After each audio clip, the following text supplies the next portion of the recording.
Hello, नमस्ते। मैं doctor पलक मेहता एक बार फिर से आज की तारीख में आप लोगों के साथ गर्दन का दर्द या अपर बैक पेन उसके लिए डिस्कस करने के लिए यहाँ पे उपस्थित हुई हूँ। तो आज के दिन में मैं आपसे हिंदी में बात करने वाली हूँ। इंग्लिश में भी बात हो सकती है, गुजराती में भी बात हो सकती है, बट कभी कभी ऐसे होते हैं, कई दर्दी हैं जिनके मैसेज आए मेरे के ऊपर कि मैडम आप गुजराती में बोलते हैं तो कई चीज़ें पता चलती है, कई चीज़ें पता नहीं चलती है।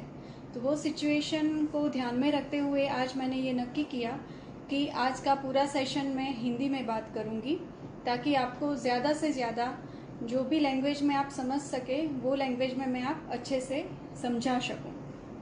तो आज का मैंने टॉपिक डिसाइड किया है गर्दन का दर्द या अपर बैक पेन। तो कई बार हमारी ऐसे सुनने में आता है कि कई सारे दर्दी होते हैं या कई सारे लोग होते हैं जो नॉर्मल लाइफ में ऐसे बताते रहते हैं कि मुझे गर्दन का दर्द है या फिर सर्वाइकल स्पॉन्डिलोसिस की बीमारी है। तो बेसिकली सर्वाइकल स्पॉन्डिलोसिस क्या है? तो स्पॉन्डिलोसिस वो ये चीज़ है कि इसको गर्दन का हम घसारा बता सकते हैं, जिसको हम बोलते हैं एजिंग प्रोसेस। जैसे उम्र बढ़ती है वैसे बाल सफ़ेद होते हैं, हड्डियाँ कमज़ोर होती है, या आँखों की जो विजन होता है वो हमारा कमज़ोर होता है। तो उसी हिसाब से स्पॉन्डाइलोसिस एक एजिंग प्रोसेस है जिसमें हड्डियों का घिसना चालू होता है। तो हड्डियाँ कैसे घिसती है? तो जैसे अंदर के जो बीच की गादी होती है, तो बीच में जेली जैसा मटेरियल होता है, आजू बाजू में टफ स्ट्रक्चर होता है, तो वो जेली घिसना चालू कर देती है। या फिर जो साइड के स्नायु होते हैं वो कमज़ोर होते हैं, या फिर ये जो हड्डियाँ होती है, ये दो हड्डियों के बीच में जो जॉइंट होता है वहाँ पे दो छोटे छोटे दाने बनते हैं जिसको हम बोलते हैं ऑस्टियोफाइट्स। तो ये सारी घटनाएं होती है जिसके वजह से हम बता सकते हैं कि दर्दी को गर्दन का घसारा हुआ है। तो ये घसारा क्यों होता है, या गर्दन का दर्द क्यों होता है, या अपर बैक का पेन क्यों होता है? तो बहुत सारे उसके रीज़न है। उसके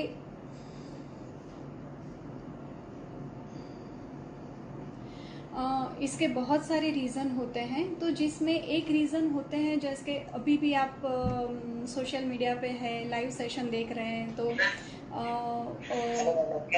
मोबाइल का ओवर यूज़। हेलो।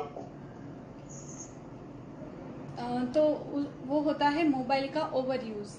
तो मोबाइल का ओवर यूज़ की वजह से, या हम ऐसे गर्दन को झुके झुके वॉक कर रहे हैं, या पूरा टाइम गर्दन नीचे मोड़ के अपने काम करते रहते हैं, तो उसकी वजह से दर्दी को गर्दन के जो स्नायु होते हैं वो कमज़ोर होता है। बोलते हैं ना कि कई सारी चीज़ें थोड़ी ज़्यादा यूज़ करने में आती है, तो उसकी वजह से वो चीज़ बार बार यूज़ होने की वजह से कमज़ोर होती है या घिस जाती है। तो ये एक बात हुई कि गर्दन का ओवर यूज़ होना, या गर्दन आगे झुक के एक ही पोजीशन में लंबे समय तक बैठना। दूसरी चीज़ है पोस्चर। तो आप जानते हैं कि अभी जो हम 21st सेंचुरी में है, तो मोबाइल का तो ओवर यूज़ होता ही है, उसके साथ कंप्यूटर का यूज़ होता है। जो आईटी प्रोफेशनल्स होते हैं, जो मार्केटिंग वाले होते हैं, तो उनको घंटों तक कंप्यूटर के सामने बैठे रहना पड़ता है। तो वो एक अपना जो कंप्यूटर होता है वो आई लेवल से नहीं होता है, या नीचे होता है या ऊपर होता है, तो उस टाइम के ऊपर भी गर्दन के मणके में और मसल में स्ट्रेस पड़ता है। दूसरी एक चीज़ है कि सोने की बुरी आदत, जैसे कि हम कई लोगों को ऐसी आदत होती है कि वो सोते टाइम इतना बड़ा तकिया लेके सोचते हैं, या कभी कभी टीवी देखते हैं तो सोफे के हैंडल के ऊपर जो इसकी हाइट इतनी ज़्यादा होती है तो उसके ऊपर सर रख के सोते हैं, तो उस हिसाब से भी गर्दन के ऊपर लोड ज़्यादा पड़ता है। तीसरा, गर्दन का दर्द हो सकता है कि जर्की मूवमेंट। मान लो कहीं आप कार से जा रहे हो और एकदम से धक्का लगा या ब्रेक लगा, तो गर्दन आगे झुक के ऐसे पीछे झटका लगती है, तो उसकी वजह से कि पीछे की जो सीट होती है उसके ऊपर झटका लगने की वजह से, या जो जर्की मूवमेंट होती है उसकी वजह से गर्दन के जो मसल है और जो वर्टिब्रास होती है, मणके होते हैं, उसके ऊपर लोड पड़ता है। हमारी भाषा में उसको हम बोलते हैं विप्लैश इंजरी।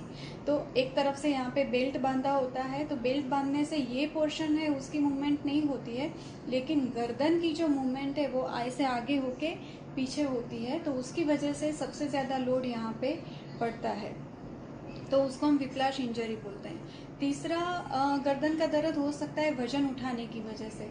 तो कभी कभी क्या होता है, दर्दी आगे झुक के वजन उठाता है या सांस रुक के कोई भी भारी चीज़ उठाने में आती है, तो ये जो गर्दन के मणके की जो गादी दिख रही है आपको, जिसको हम डिस्क बोलते हैं, सर्वाइकल इंटरवर्टिब्रल डिस्क, वो गादी के अंदर प्रेशर बढ़ जाता है और उसकी वजह से भी आपका दर्दी का दर्द बढ़ सकता है, या गादी के अंदर प्रेशर बढ़ने की वजह से गादी फूल के बाहर आ जाती है, उसकी वजह से नस के ऊपर दबाव होता है। तो ये हुआ, हमने डिस्कस किया कि क्यों होता है गर्दन का दर्द। तो ये अलग अलग रीज़न है जिसकी वजह से गर्दन का दर्द होता है। तो कहाँ कहाँ से दर्द आ सकता है गर्दन में?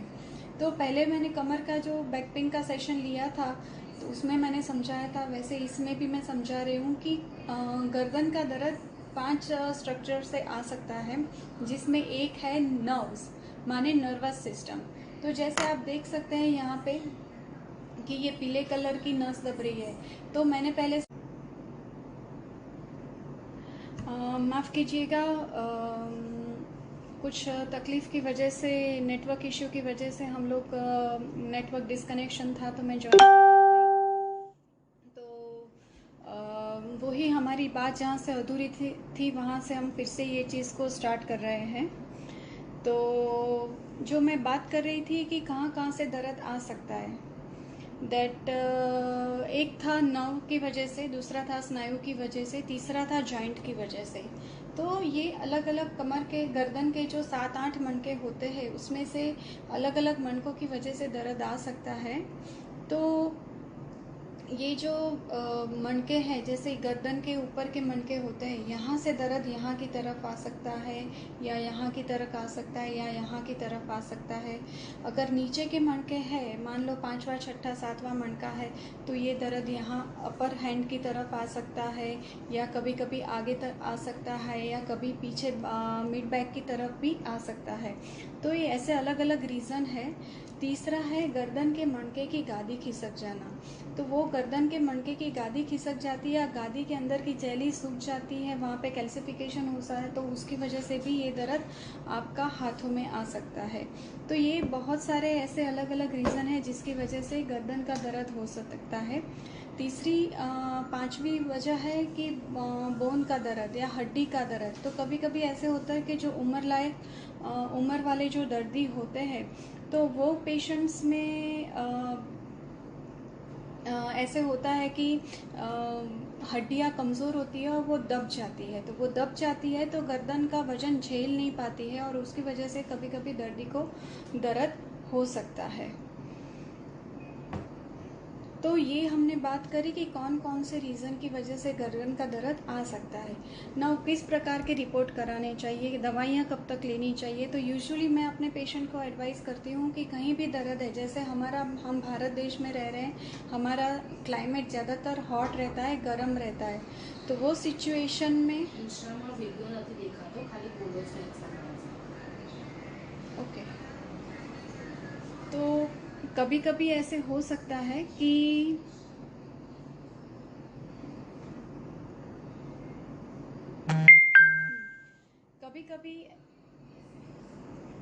कभी कभी ऐसे हो सकता है कि दर्दी, यूजुअली मैं ऐसे सजेस्ट करती हूँ कि जो दवाइयाँ होती है, मेडिसिन या फिजियोथेरेपी का ट्रायल कम से कम 2 से 8 हफ्ते तक लेना चाहिए। अगर फिर भी नहीं फ़ायदा होता है तो यहाँ पे हम उसके लिए एक्सरे करवाते हैं, ज़रूरत पड़े तो एमआरआई भी कराते हैं। तो ज़्यादातर ब्लड रिपोर्ट हम कोई भी ट्रीटमेंट चालू करने से पहले कराते हैं, तो वो होता है ब्लड रिपोर्ट, जिसमें हीमोग्लोबिन चेक करते हैं, शुगर चेक करते हैं, विटामिन B12 चेक करते हैं। जो वेजिटेरियन होते हैं उनके केस में तो बहुत ही ज़्यादा कमी आती है। विटामिन D चेक करते हैं, लेडीज़ पेशेंट है तो उसमें थायराइड का रिपोर्ट चेक करते हैं। तो नॉर्मली ये सारे रिपोर्ट चेक करे जाते हैं। दूसरा एक्सरे कराना पड़ता है। लेकिन जब भी दर्द 3 साल से पुराना होता है, माफ़ कीजिए 3 महीने से पुराना होता है, तो वो पेशेंट में हमें ज़रूरत पड़ने पर एमआरआई कराने की ज़रूरत पड़ती है, जिससे द्वारा हमें पता चले कि कहाँ कहाँ से दर्द आ रहा है। जैसे गर्दन के मणके से आ रहा है या गादी से आ रहा है या जॉइंट से आ रहा है, मसल टाइट है या नहीं है। तो इस प्रकार से दर्द का उद्भव स्थान ढूंढने के लिए भी हमें एमआरआई कराना पड़ता है। ये चीज़ इसीलिए ज़रूरी है क्योंकि कभी कभी क्या होता है कि एमआरआई से हम छोटी सी चीज़ पकड़ पाते हैं, या फ्यूचर में कोई भी ट्रीटमेंट करनी हो तो कोई भी ट्रीटमेंट प्लान करने से पहले एमआरआई करा के एक बार चेक करना पड़ता है कि अंदर कोई गांठ वगैरह नहीं है, अंदर कोई खून नहीं जमा हुआ है या अंदर कहीं इन्फेक्शन नहीं है। क्योंकि ऐसे मेरे कई सारे पेशेंट हैं जिनको मैंने एक बार ऐसे रिपोर्ट कराया या एमआरआई कराया तो मेरा पता चला कि पेशेंट को गर्दन के मणके का घसारा है या फिर उनको फेफसा का लंग के ऊपर के भाग का कैंसर निकला था। एक दो पेशेंट ऐसे थे जैसे बैक पेन के लिए मैंने उनको इन्वेस्टिगेशन कराया तो मुझे पता चला कि उनको मणके के कैंसर की भयानक बीमारी थी। तो कई बार छोटी छोटी चीज़ें जानने के लिए भी हमें एमआरआई करना ज़्यादा ज़रूरी होता है। तो ये बात हुई ब्लड रिपोर्ट की, एक्सरे की और एमआरआई। तो कई बार हमें पेशेंट पूछते हैं जब ओपीडी में आते हैं तो पूछते हैं कि कौन सा खुराक लेना चाहिए, क्या चीज़ का ध्यान लेना चाहिए, तकिया लेना चाहिए कि नहीं लेना चाहिए।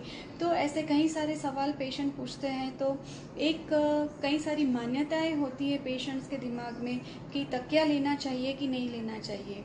तो यूजुअली मैं अपने पेशेंट को ऐसी सलाह देती हूँ कि नॉर्मली 10 सेंटीमीटर हाइट वाला 10 सेंटीमीटर हाइट वाला तकिया लेना चाहिए। तो वो तकिया लेने से क्या होता है कि ये अपने जो गर्दन है उसका नॉर्मली कर्वेचर ऐसा होता है।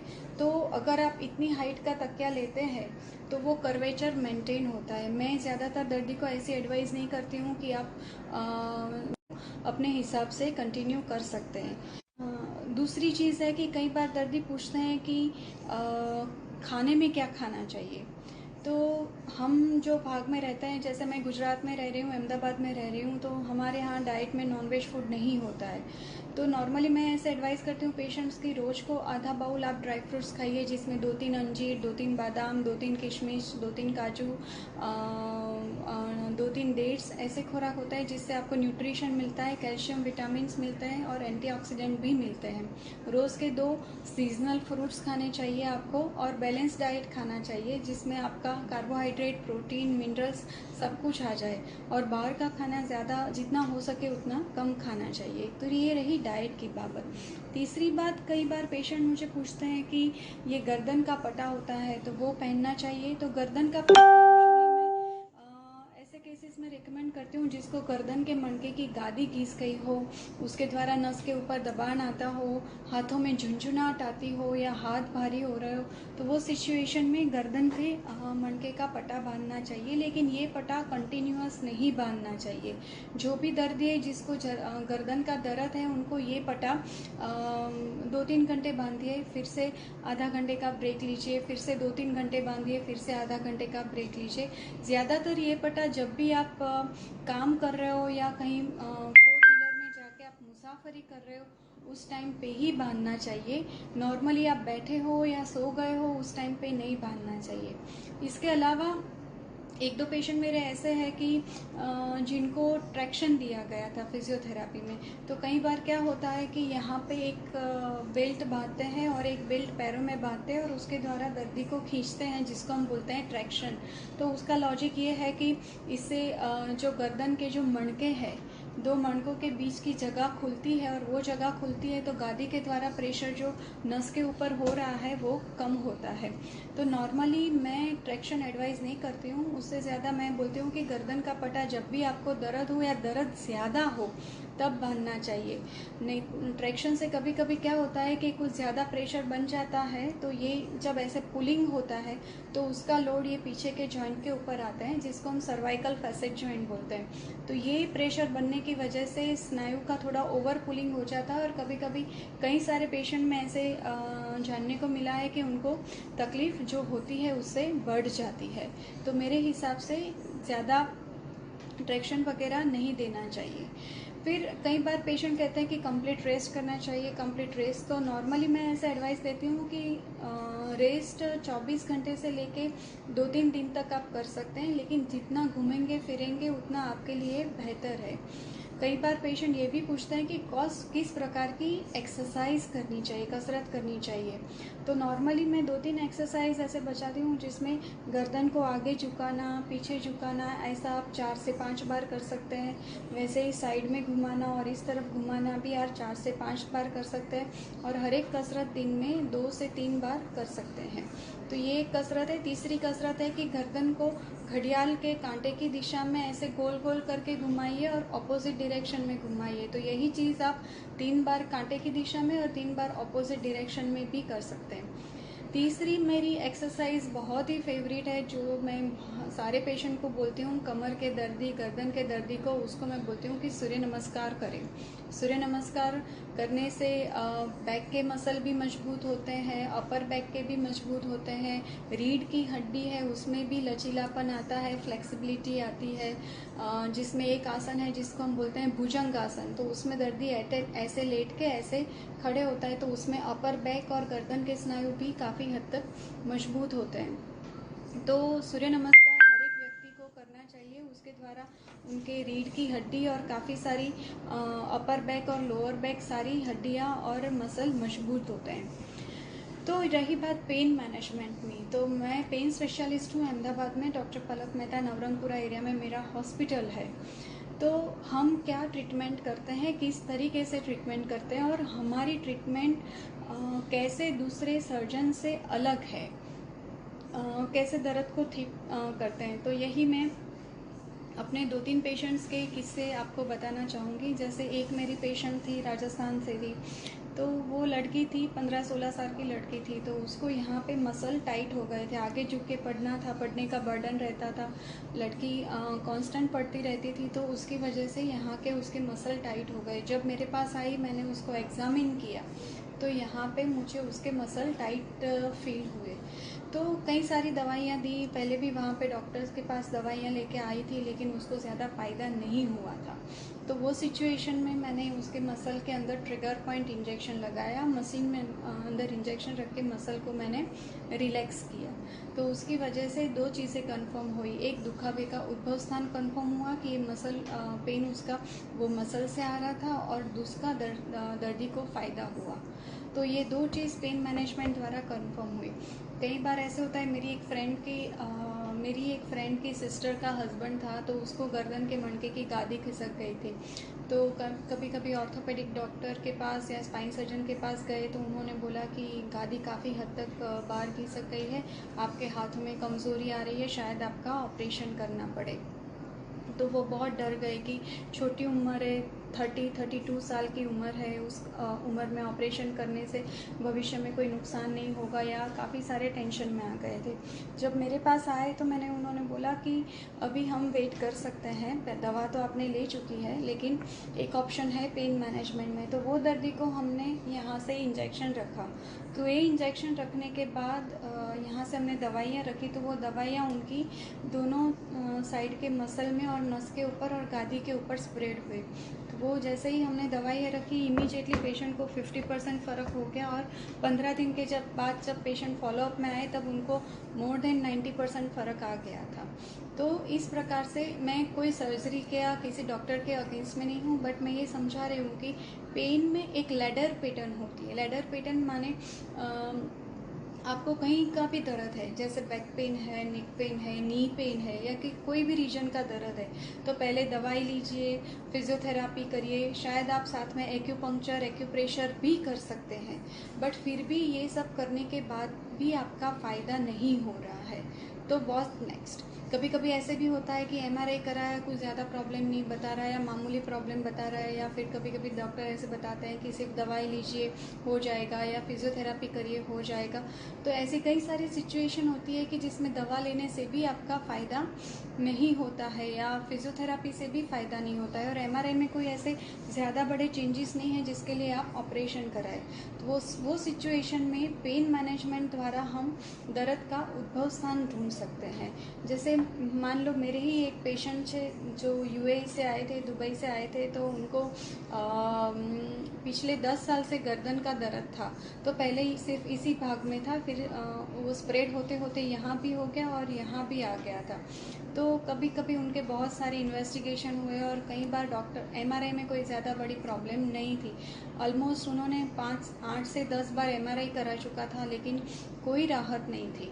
और सिचुएशन ऐसी हो गई थी कि इतनी ज़्यादा पेन किलर्स उन्होंने खा ली थी, कुछ एक अपने हिसाब से, कुछ एक डॉक्टरों ने खिलाई थी।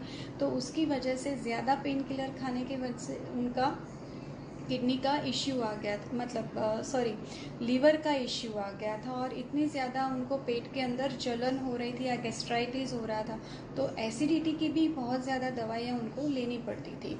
तो वो सिचुएशन में वो मेरे पास आए, तो मैंने उनको एग्जामिन किया और मैंने बोला कि आपका जो दर्द है बेसिकली वो ये जॉइंट से आ रहा है, जिसको हम अपनी भाषा में सर्वाइकल फैसेट बोलते हैं। तो हमें वो एग्जैक्टली जॉइंट के ऊपर या नस के ऊपर इंजेक्शन रखना पड़ेगा।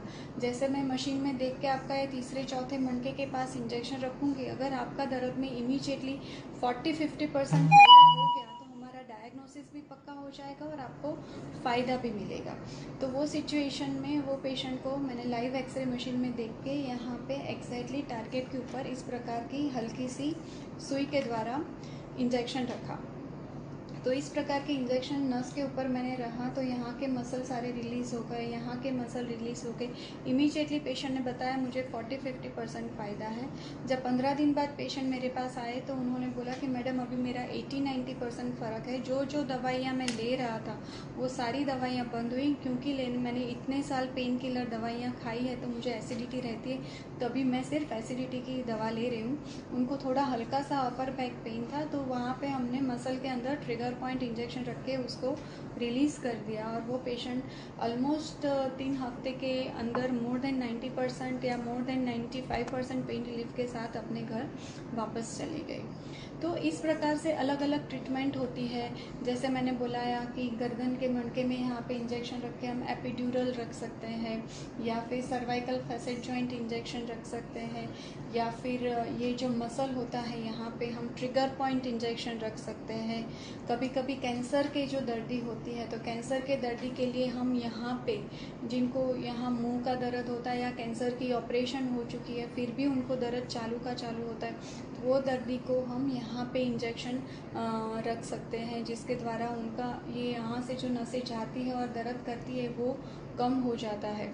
तो ऐसे कई प्रकार के दूसरा ऑप्शन अभी जो लेटेस्ट है जिसको हम बोलते हैं एंडोस्कोपिक डिस्केक्टोमी, जिसमें हम गर्दन के मणके की जो गादी होती है उसमें दूरबीन एंटर करके वहाँ पे दूरबीन में देख के गादी जो फूल गई है उसको हम बाहर निकाल देते हैं, जिसको हम बोलते हैं एंडोस्कोपिक डिस्केक्टोमी। तो इस तरीके की अलग अलग ट्रीटमेंट है जिसके द्वारा हम दर्द को ठीक कर सकते हैं। नाउ मन में ये सवाल उठता है कि ऑपरेशन से ये ट्रीटमेंट कैसे डिफरेंट है, मतलब किस प्रकार से ये ट्रीटमेंट अलग है। तो ये जो ट्रीटमेंट अलग है उसके 2-3 रीज़न है। एक रीज़न ये है कि ये सारी जो ट्रीटमेंट है वो लाइव एक्सरे मशीन में देख के ऑपरेशन थिएटर के अंदर एग्जैक्टली जहाँ से दर्द आ रहा है वहाँ पे होती है। This is one thing. Second thing, all treatment is day care procedures. Day care माने पेशेंट आएगा, ट्रीटमेंट करा, 24 आवर्स में उसको हम डिस्चार्ज देते हैं, तो 1 डे ट्रीटमेंट इज़ देयर। कई बार तीसरी, इसमें बार बार सीटिंग की ज़रूरत नहीं पड़ती। जैसे कई सारे घुटनों के दर्द के पेशेंट होते हैं तो उसमें प्लेटलेट रिच प्लाज्मा ट्रीटमेंट हम करते हैं तो उसके लिए सिटिंग्स की ज़रूरत पड़ती है, लेकिन इसमें 100 में से 90 पेशेंट को एक ही सिटिंग से या एक ही बार से ठीक हो जाता है। हाँ, कभी कभी ट्रिगर पॉइंट इंजेक्शन रखते हैं तो वो उसमें भी मसल में जो इंजेक्शन रखता है कभी कभी एक ही पेशेंट से एक इंजेक्शन से ठीक होता है, कभी कभी मसल को रिलीज करने के लिए 2-3 इंजेक्शन। लेकिन ये जो ट्रीटमेंट है वो सारी ओपीडी बेस पे है। ओपीडी बेस पे माने ट्रिगर पॉइंट इंजेक्शन में पेशेंट आएगा, ट्रीटमेंट करी, आधे घंटे में वो अपने घर वापस चले जाता है। तो ये ऑल मिनिमल इन्वेजिव प्रोसीजर है, फक्त चमड़ी सुन करके करते हैं, लोकल एनेस्थीसिया में ही करते हैं, जनरल एनेस्थीसिया देने की ज़रूरत नहीं पड़ती है। तो और 1 डे ट्रीटमेंट है, तो कोई एनेस्थीसिया का जोखम नहीं रहता है, ज़्यादा खून चले जाने का जोखम नहीं रहता है, या फिर कोई चीरा पड़ने का, या फिर स्किन कट करने का, या घाव रूझने में तकलीफ़ हो, ऐसी कोई दिक्कत नहीं होती है। तो ये सारे ऑप्शन है पेन मैनेजमेंट में जिनके द्वारा हम अपर बैक और गर्दन का दर्द का ट्रीटमेंट कर सकते हैं। नाउ ये ट्रीटमेंट सर्जरी से कैसे डिफरेंट है तो वो मैंने आपको ऑलरेडी बता दिया, लेकिन एक इम्पॉर्टेंट चीज़ है कि कब सर्जरी का डिसीजन लेना चाहिए, पर्टिकुलरली गर्दन के मणके का तकलीफ हो तो, या पेन मैनेजमेंट द्वारा हम कौन दर्दी का ट्रीटमेंट नहीं कर सकते हैं। तो कुछ एक दर्दी ऐसे हैं कि जिसमें आगे और पीछे का जो रीढ़ की हड्डी है उसके जॉइंट करता हुआ दोरडा होता है, लिगामेंट होता है, जिसको हम बोलते हैं लिगामेंट फ्लेवम और पोस्टीरियर लॉन्जिट्यूडिनल लिगामेंट। तो कुछ एक हिस्सों में वो ठीक होता है और उसके द्वारा बहुत ज़्यादा दबान बनता है करोड़रज्जु के ऊपर, जिसको हमारी भाषा में हम बोलते हैं सर्वाइकल माइलोमलेशिया। तो वो सिचुएशन में पेशेंट को हाथ में पैर में कमज़ोरी होती है या बैलेंस नहीं रहता है, झाड़े पेशाब के लिए पता नहीं चलता है, पेशेंट को वो चीज़ का कंट्रोल नहीं रहता है, तो वो सिचुएशन में इमरजेंसी आपको सर्जरी का ऑप्शन के लिए जाना चाहिए, सर्जरी के लिए जाना चाहिए। This is one thing. Second thing, patient को धीरे धीरे कमज़ोरी हाथों में पैरों में बढ़ रही है, तो वो सिचुएशन में भी आपको इमीडिएटली ऑपरेशन के लिए जाना चाहिए। या फिर कभी कभी ऐसा होता है कि ये ब्रेन का जो हिस्सा है वो यहाँ नीचे करोड़रज्जु की तरफ खिसकता है, जिसको हम बोलते हैं आर्नोल्ड चेरी मालफॉर्मेशन। तो वो सिचुएशन में यहाँ और यहाँ से स्क्रू करके वो हिस्से को हम ज़्यादा नीचे खिसकने से अटका सकते हैं, जिसके लिए भी सर्जरी काफ़ी हद तक ज़रूरी बन जाती है। तो ये सारी अलग अलग सिचुएशन है जिसके लिए हमें ऑपरेशन के लिए जाना चाहिए और जिसके द्वारा हम अपने आप को रिकवर कर सकते हैं। तो आपके जो सवाल हो, क्वेश्चन हो, आप यहाँ पे पूछ सकते हैं। मैं 2-3 मिनट तक वेट करूँगी। अच्छे से सुनने के लिए आप सबका धन्यवाद, और आशा चाहती हूँ कि आप लोगों को मैंने जो भी आपको इन्फॉर्मेशन दी है, माहिती दी है गर्दन के दर्द के लिए, अपर बैक पेन के लिए, उससे आपको फ़ायदा हुआ होगा या थोड़ा बहुत कॉन्सेप्ट क्लियर हुआ होगा।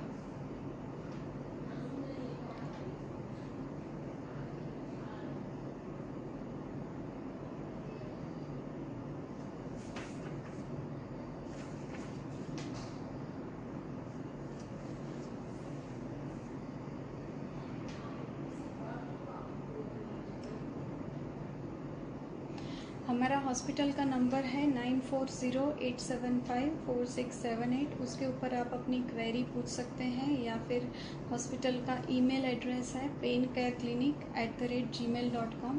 उसके ऊपर भी आप अपनी क्वेरी डाल सकते हैं, या फिर वीडियो ख़त्म होने के बाद इंस्टाग्राम और पेन केयर क्लिनिक का जो पेज है फेसबुक के ऊपर, उसके ऊपर भी आप अपनी क्वेरी डाल सकते हैं।